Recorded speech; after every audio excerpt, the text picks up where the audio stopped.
संवेदनशील मुख्यमंत्री म्हणून तुमच्याकडे बघितलंच जात आहे। मधल्या काळामध्ये महाराष्ट्राच्या संवेदनेला थोडासा दुखरासा भाग तयार होताना पाहायला मिळाला। तो सिंधुदुर्गातला महाराजांचा पुतळा पडला त्यावेळेला।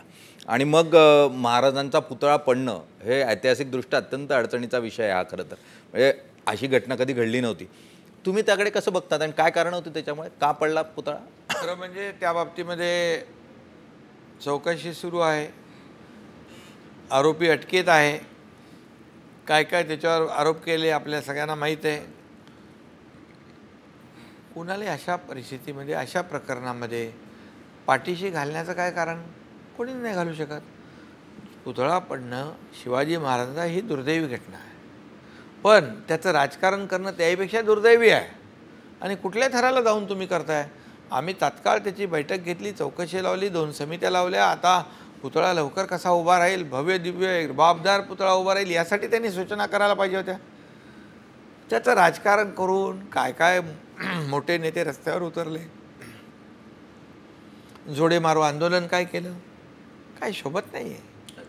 हे महाराष्ट्रातली संस्कृती नाही आहे। महाराष्ट्रातल्या जनतेला न शोभणारं हे सगळं कृत्य आहे। अगदी महाराष्ट्रातल्या जनतेला न शोभणारं असं कृत्य तुम्ही म्हणताय। लाडकी बहीण योजना आली, ते म्हणतात की आम्हाला सुरक्षित बहीण हवी। बदलापूर तुमच्या अगदी जवळचा मतदारसंघ, बदलापुरातल्या घटनेची तुम्हाला असं वाटतं की तुम्हाला सेटबॅक बसला बदलापुरातल्या घटनेनं? घटना जी झाली ती अतिशय दुर्दैवी आहे आणि ती वेदना देणारी आहे आणि अतिशय संवेदनशील एक लहान मुलगी तिच्याबद्दल अशा प्रकारची घटना घडते हे महाराष्ट्राच्या संस्कृतीला शोभणारं नाही। आणि म्हणून आम्ही त्या घटनेमधल्या आरोपीला तात्काळ कठोर फाशीची सजा व्हावी म्हणून आम्ही ती केस पूर्णपणे फास्ट ट्रॅकवर टाकली। विशेष सरकारी वकील नेमले, त्याची SIT नेमली। आज त्याचं युद्ध पातळीवर त्याची जी काय प्रक्रिया आहे ते आम्ही पुढे नेतोय आणि आमच्या सरकारचं गृह विभागाचं भूमिकाच आहे की या घटनेतून अशा घटनेची पुनरावृत्ती करण्याचं धाडस हिम्मत कुठल्याही गुन्हेगारांनी करता कामा नये।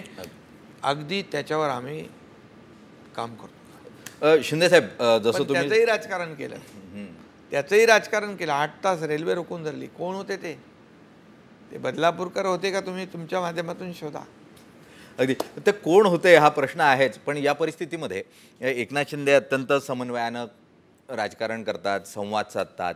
म्हणजे त्यांचा मातोश्रीबरोबरचा पण संवाद अगोदरपासून खूप उत्तम होता। तुम्ही वेगळी वाट निवडली, पण मुख्यमंत्रीपदी बसल्यानंतर कधी उद्धव ठाकरेंचा तुम्हाला फोन किंवा तुमचा उद्धव ठाकरेंना फोन, कधी काही संवाद झाला दोघांमध्ये? आता विसंवाद झाल्यानंतर संवादाचं काय? आम्ही वेगळा मार्ग, आम्ही बाळासाहेबांच्या विचारांचा मार्ग धरला।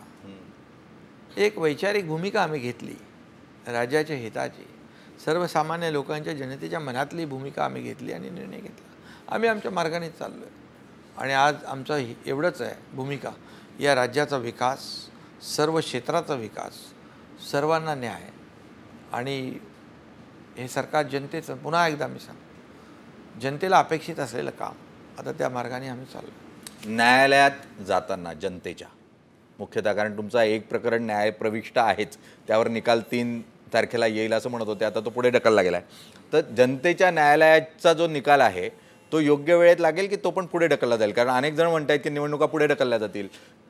शेवटी न्यायालय आहे।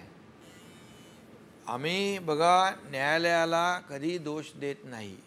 न्यायालय सर्वोच्च आहे, पण काही लोक न्यायालयाला सल्ले देतात। त्यांच्या बाजूचा निकाल झाला न्यायालय चांगलं, त्यांच्या बाजूचा निकाल झाला संस्था चांगली, त्यांच्या विरुद्ध निकाल गेला की ते न्यायालय वाईट, ती संस्था वाईट, ते सगळं वाईट।